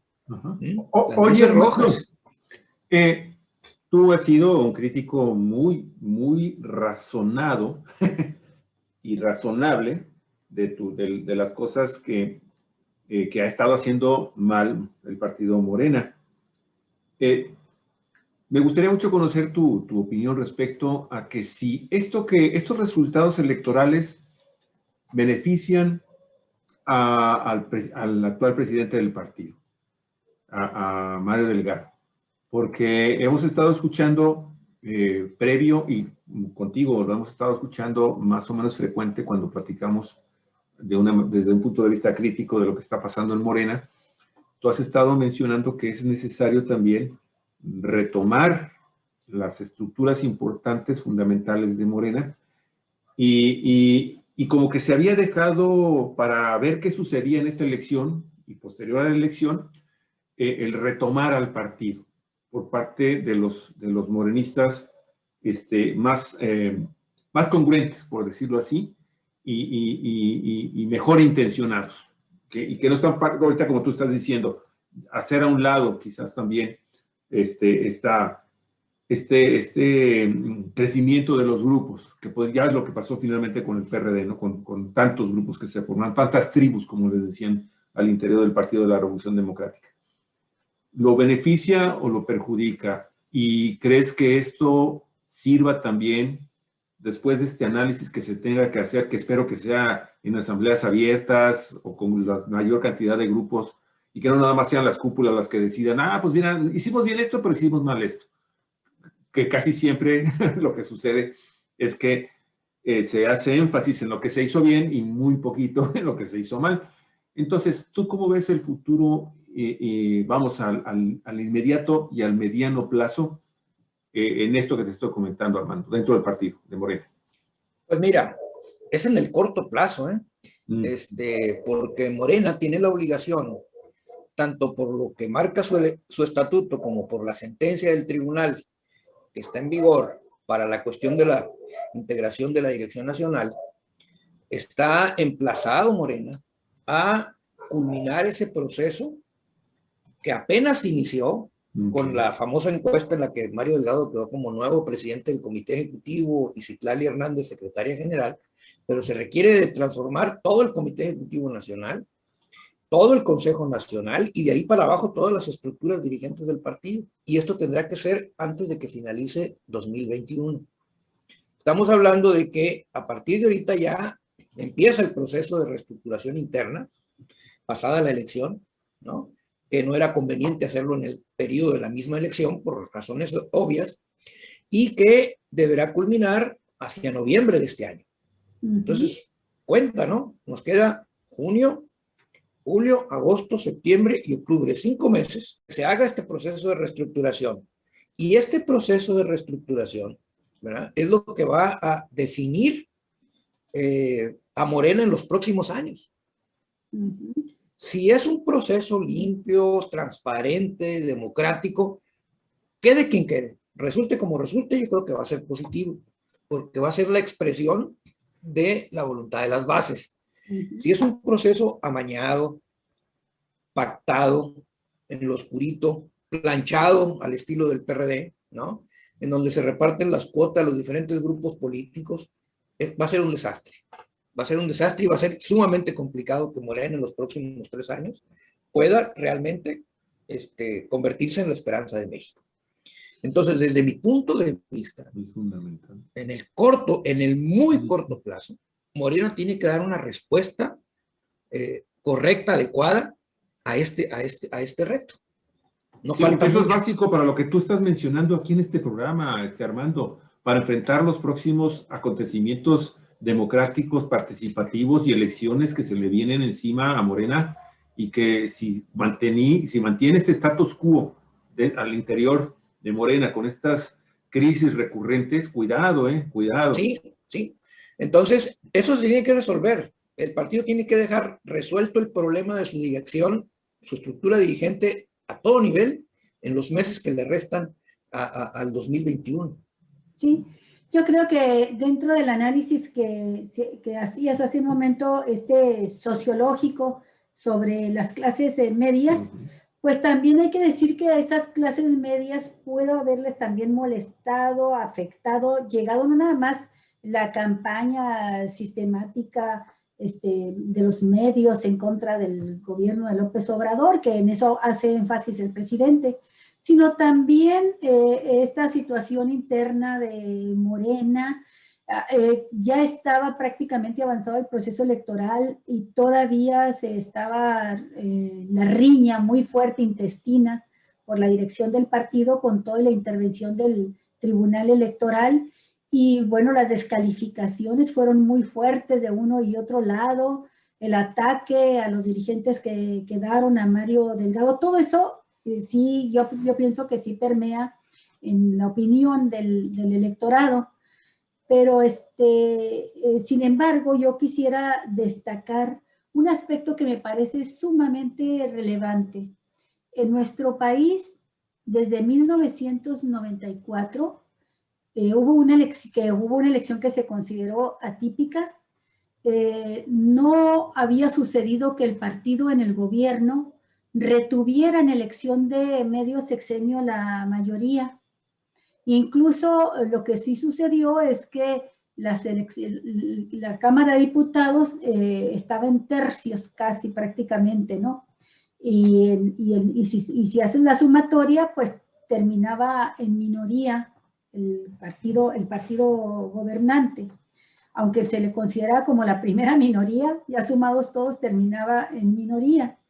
Entonces, es la primera vez desde 1994 en que un gobierno en el ejercicio del poder conserva la mayoría del Congreso. Y ese no es un dato menor, porque fueron 3 años de un ejercicio de gobierno, de cambio de régimen, con mucha adversidad, con grandes factores de adversidad, empezando por la pandemia. Y bueno, empezando también por tratar de construir todo lo que se dejó destruido a nivel de estructura nacional, en salud, en educación, etcétera, de los sexenios anteriores. Entonces, creo que es un dato muy valioso que en 27 años, por primera vez, el gobierno en el poder retiene la mayoría que logró al elegirse el presidente de la República.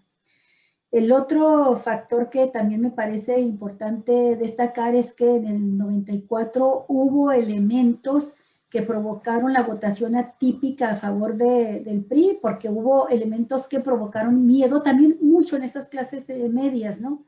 Como el asesinato de Colosio, los asesinatos políticos como el de Ruiz Massieu también, el levantamiento armado en Chiapas, varios elementos de inestabilidad política que hicieron que el electorado votara más conservadoramente y dijera, pues, lo malo por conocido, órale, vámonos.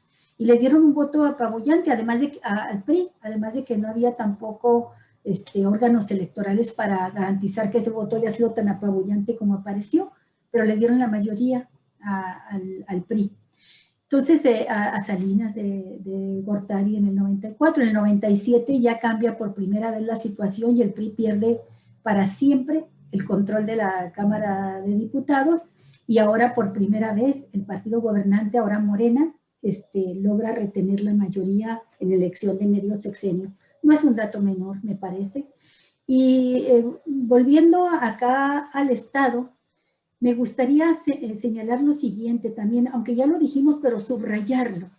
El hecho de que Marina del Pilar, con la votación que se ha computado hasta este momento, ¿no? Con los datos que recabó Javier, cuando se llevaba el 70% aproximadamente, ¿no? de las casillas. ¿A las 9 de la mañana? A las 9 de la mañana.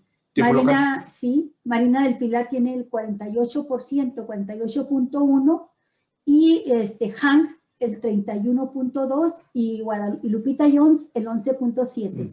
Es decir, que ni juntos Han, que fue el fenómeno emergente político en estas elecciones, ni la coalición, a quien le quitó votos, Han, diría yo, fue a la coalición opositora, ni la coalición opositora ni Han juntos logran alcanzar a Marina del Pilar. No le empatan, todavía sigue ella tomándolos juntos con 5 o 6 puntos arriba. Creo que esto es muy importante decirlo.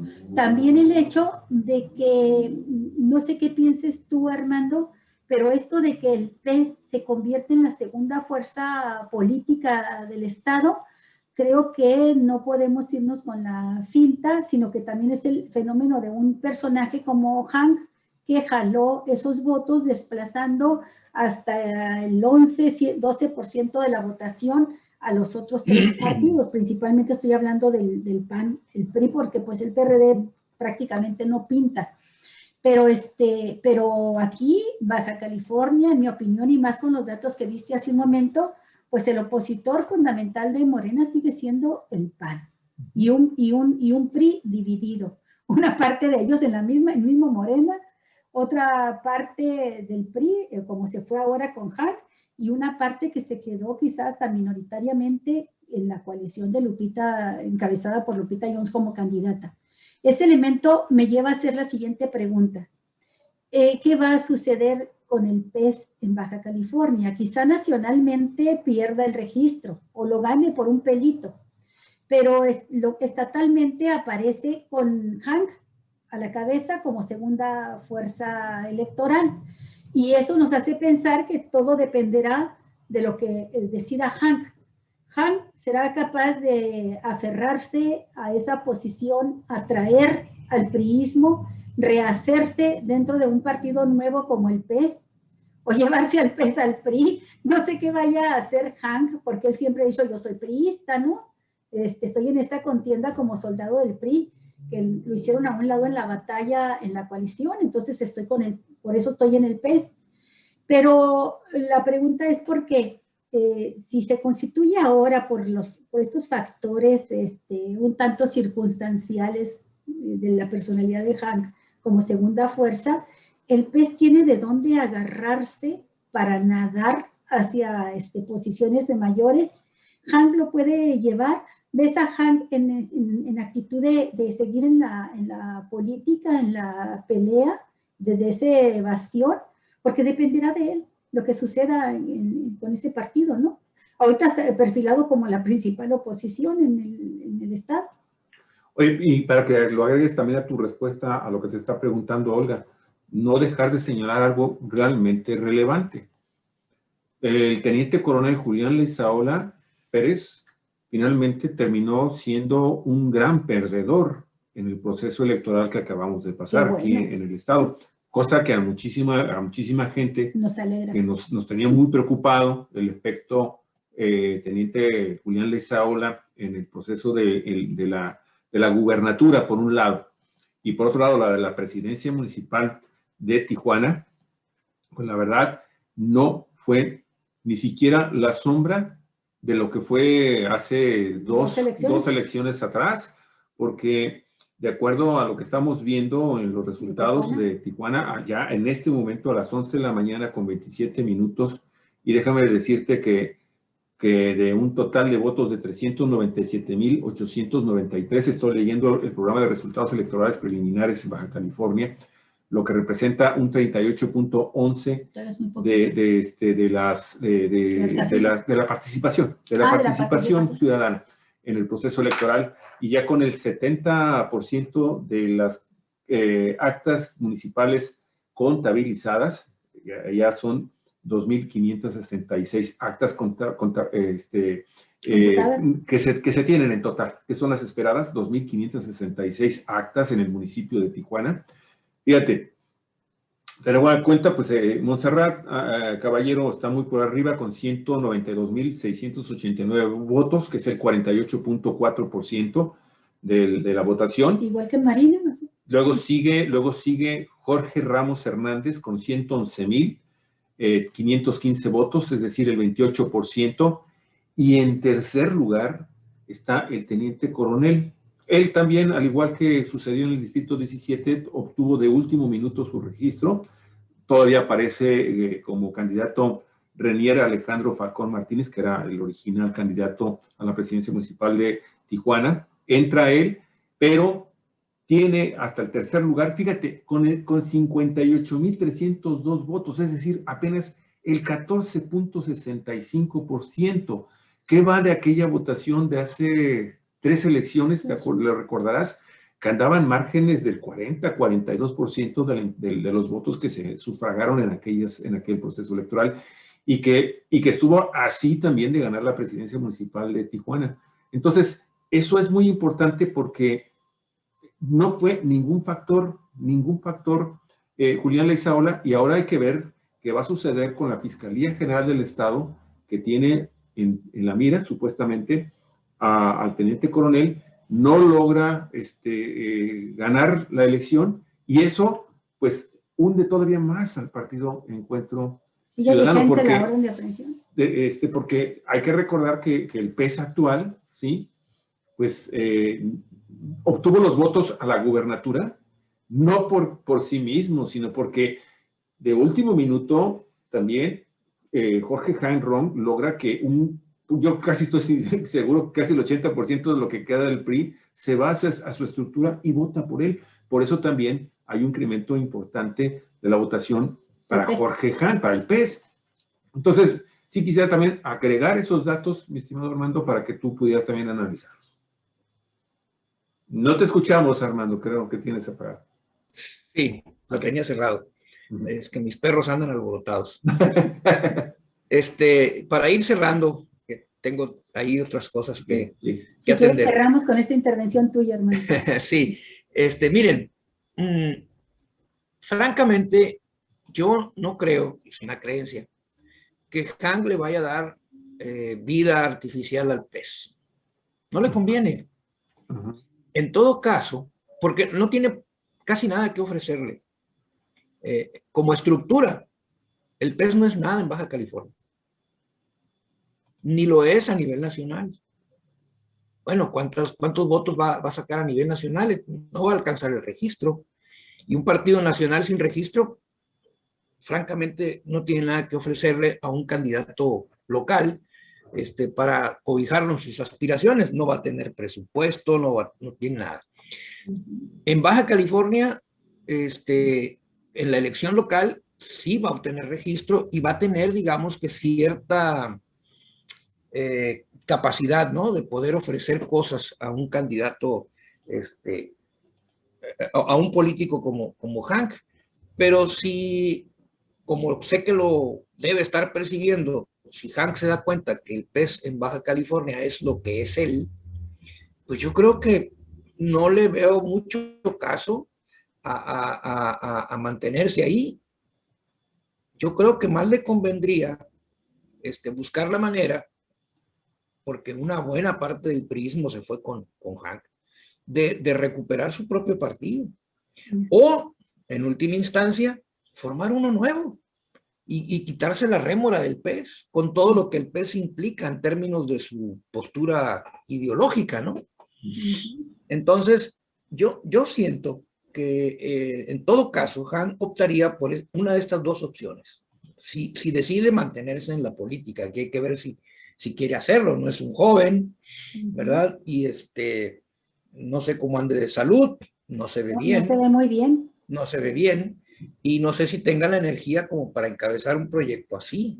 Esta vez porque yo creo que se creyó que podía ganar, pero se topó con la realidad y de manera muy fuerte, ¿no? Como dijo Olga Alicia, ni juntos el candidato del PES y el candidato de la Alianza llegan a los niveles que logró Morena. Entonces ya se dio cuenta que la realidad no está tan sencilla. Y en todo caso, si quiere seguir trabajando en ese proyecto de lograr el poder en Baja California, o lo haría a través del partido del que siempre ha sido, que es el PRI, hay que ver en qué circunstancias puede regresar, porque hay que tomar en cuenta, hay que ver cómo le va al actual presidente nacional del PRI con estos resultados, ¿no? Y entonces esa podría ser una coyuntura para Hank. O la otra es la de formar un partido totalmente nuevo, ¿no? Y buscar un refugio político más Pero no hay presentable. registro para partidos hasta el 2025, Armando. Sí, pero pueden trabajar en eso porque al final de cuentas hasta el 2026, locales, dices tú, hasta el No, 2025. decía, en todos los niveles ya no se pueden registrar nuevos partidos hasta después de las elecciones federales de 2024, Pero ni locales. ni locales. Ujú. Bueno, siendo así, no le conviene entonces formar un nuevo. Yo pensé que los locales se podían, que era diferente a la. Habría que revisar, a lo mejor estoy equivocada, pero. Sí, si no fuera posible, bueno, pues yo pienso que le convendría más regresar o quedarse en el PES, cambiarle de nombre y apoderarse del partido y remozarlo por completo, ¿no? Para eso necesita estado de ánimo y salud. Exacto. Porque el otro lo tiene, ¿no? Dinero. Le sobra. Y Entonces amor, yo creo. pues él presume de que tiene mucho amor. Entonces, yo creo que esa sería la respuesta a la pregunta que hace. Ok, Armando, no te vayas, por favor, sin que nos des una reflexión tuya sobre este problema que se suscitó, parece ser de manera muy aislada en algunos estados, pero ninguno como sucedió aquí en Baja California. Estos mensajes de violencia y de terror, estos cuerpos decapitados, cabezas tiradas junto a las Pedazos urnas, de carnes ahí. restos humanos también tirados junto a las urnas, amenazas. Pues ametrallan la sede de Partido Morena en Mexicali a las 5 de la mañana. Queman unas casetas de votación en Mexicali también. Bueno, yo no lo quiero vincular directamente, pero esta elección tuvo dos fenómenos novedosos en el estado. A Han Ron en el PES y esto que no había sucedido, pues no sé, creo que nunca antes, ¿es ejemplo nacional? En un proceso electoral y que hace que atraiga la atención. Nacionalmente, del electorado escuchan los ciudadanos y dicen, ay, ¿qué pasó? Pero debe atraer la atención de las fuerzas de seguridad pública y de cómo actuaron los cárteles del crimen organizado en esta elección en Baja California. Creo que es algo que tiene que alertarnos de qué fue lo que sucedió. Adelante, Armando. Sí. Es un asunto muy preocupante. Esto refleja que en Baja California el crimen organizado es un actor protagonista ya de la realidad social y política. Ya no es simplemente un problema importante, es un actor ya preponderante en la vida social y política de Baja California. La quema de autobuses en Mexicali, el robo de urnas, la violencia, que no fue generalizada, pero que se dio. Esto terrible, ¿no? De arrojar restos humanos. Son mensajes intimidatorios para la población. Mira, yo aquí lo quiero señalar. No sé si ustedes se dieron cuenta, pero en las redes sociales anduvieron circulando mensajes intimidatorios para las personas. Te llegaban a tu celular mensajes personalizados, así como diciendo, Javier, por tu propio bien, te recomendamos no salir a votar. Ese tipo de mensajes, tengo grabados algunas capturas de pantalla de esos mensajes, se hicieron las denuncias correspondientes, porque es una campaña de intimidación ya muy, muy abierta. ¿Tuvo efectos en que la gente tal vez no saliera a votar? Bueno, aparentemente no, votó más gente de la que normalmente vota en las elecciones intermedias, pero algún efecto debía haber tenido. Difícil de medir, pero estos tipos saben cómo manejar esto y la manera como pueden incidir en el ánimo de la ciudadanía. Entonces, es muy delicado y tiene que atenderse prioritariamente este tema. Va a ser uno de los principales retos que va a enfrentar la futura gobernadora de Baja California. ¿Cómo hacer? ¿Qué hacer para lograr contener, revertir el avance del crimen organizado en Baja California. Ojalá, es la esperanza que tenemos, que esta gobernadora, en coordinación estrecha con el gobierno federal, empiece a cerrar los espacios, cerrar los cauces a través de los cuales se mueve el crimen organizado en Baja California. Ya inició el proceso. Las aduanas, los puertos van a estar más vigilados. El puerto de Ensenada se convirtió en una puerta de entrada de contrabando de estupefacientes hacia los Estados Unidos. San Felipe también. Bahía de Los Ángeles, ¿no? Con personas conocidas que tengo allá me hablan de ese tráfico de lanchas rápidas que es intenso en esa zona, llevando cargamentos de estupefacientes, ¿no? Que tienen como destino. O personas, Armando, aquí desde Ensenada hacia arriba, es un tráfico también de embarcaciones hacia Estados Unidos tremendo, ¿eh? Entonces, yo creo que va a ser muy importante. Es un reto enorme que tiene la futura gobernadora, y en buena medida el futuro político de la Cuarta Transformación va a estar en que sean eficaces y puedan obtener resultados en este terreno. Esto que sucedió en Baja California debe de encender un foco intenso, un foco rojo intenso, para poner atención a este tema y avanzar de manera decidida en el combate al crimen organizado. Afortunadamente no pasó a mayores, pero nada nos dice que en el futuro esto no pueda ser así. Claro. Si no se pone un freno a esta situación. Fíjate, es muy lamentable.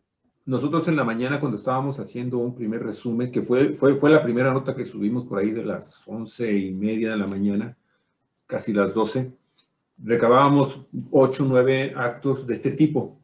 Y en un principio dábamos a conocer que un vehículo de marca Jeep le habían lanzado una bomba Molotov, una bomba incendiaria.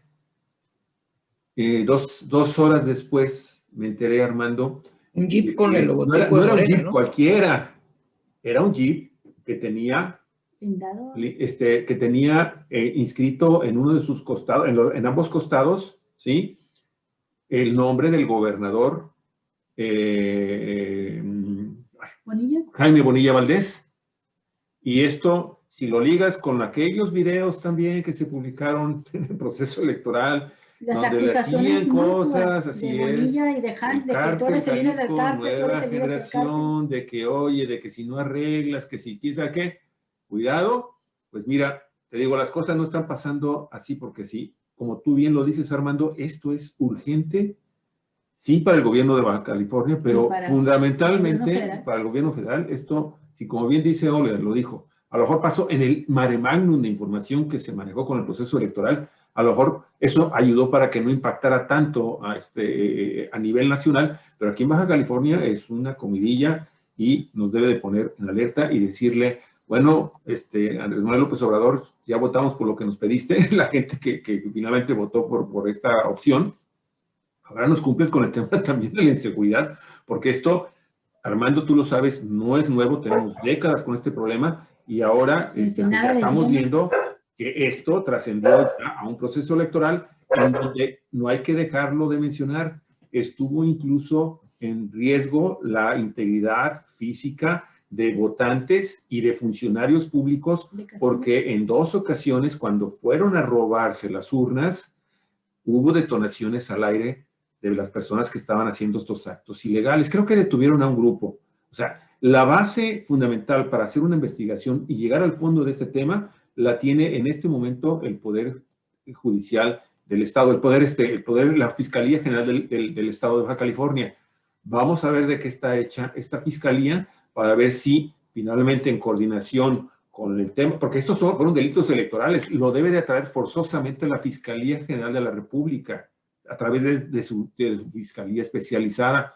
Y esto ya no puede volver a repetirse ni en Baja California ni en cualquier estado de la República, porque entonces sí, aguas. Yo tuve ayer la oportunidad de platicar con un especialista en temas de inteligencia y ¿sabes qué? Me dice, esto que hicieron aquí en Baja California, estos malandros, cuidado, porque esto ya está plenamente identificado dentro de los delitos catalogados como terrorismo. Y este terrorismo obviamente está vinculado a la implementación de un Estado del narco, ¿sí? Que está disputándose posiciones políticas importantes en este Estado y en el resto del país y diciendo, como comencé en la mañana hace rato, cuidado porque aquí estoy y soy un factor importante que puede incidir en un momento determinado en la toma de decisiones políticas en este Estado de Baja California. Ahí termino. Sí, yo nomás agregaría, me parece que este es, más que otros, el principal desafío de la democracia en Baja California. Totalmente de acuerdo. Si no se logra contener esto, no puede haber elecciones confiables, limpias, con esa amenaza pendiendo sobre la cabeza de los actores políticos. Así es. Así es. Muy bien. Pues muchas gracias, Armando. Gracias a ustedes. Ha sido un placer escucharte como siempre, pero ahora con toda esta expectativa de los resultados electorales. Nos vemos el próximo lunes. Sí, cómo no. ¿Sí? Muy bien, Armando. Y Daniel ya nos puede acompañar. Igual que ustedes, amigos, amigas de Cuatro Vientos, que inicien su semana muy bien y la continúen así. Hasta la próxima. Pero siga con nosotros, tenemos otro programa. También sobre elecciones, pero vamos a ver si le podemos encontrar el lado amable. Fíjate que vamos a tener un programa ya más de relax. Ajá. Con una cantautora cachanilla que ella misma se define como la Chaira del Norte, María Casas, y que compuso canciones ad hoc para estas elecciones y no las habíamos escuchado hasta la víspera de la elección. Y invitamos también a Ramiro Padilla, que pues él es escritor y él escribió un libro que se llama El Pequeño Chairo Ilustrado. Y a ver si acepta estar con nosotros Vos Romero. Rael lo habíamos invitado, pero hoy inicia clases como maestro, que Rael Salvador, sabes, tiene reuniones con sus compañeros del magisterio de su escuela. Así es que, aunque sea con Ramiro y con nuestra cantautora María Casas, vamos a tener un programa que esperamos que sea más tranquilo, divertido, simpático. A ver cómo sale. A ver cómo lo vamos a hacer. Los invitamos. Mucha suerte. Oigan, esto va a ser a la 1:30. Y un afectuosísimo saludo a nuestro queridísimo doctor, maestro en Derecho Constitucional, Daniel Solorio Ramírez, quien no pudo estar el día de hoy en esta mesa de diálogo. Un saludo a su esposa, que esté mejor. Por cuestiones Esperemos que esté todo mejor. Un abrazo, Daniel, un afectuoso saludo y lo mejor para tu esposa y para el resto de tu familia. Sí, Rosita. Okay. Que te mejores pronto. Hasta luego, entonces. Hasta Muchísimas pronto. gracias, Armando. Muy amable. Hasta luego. Hasta luego. Vamos.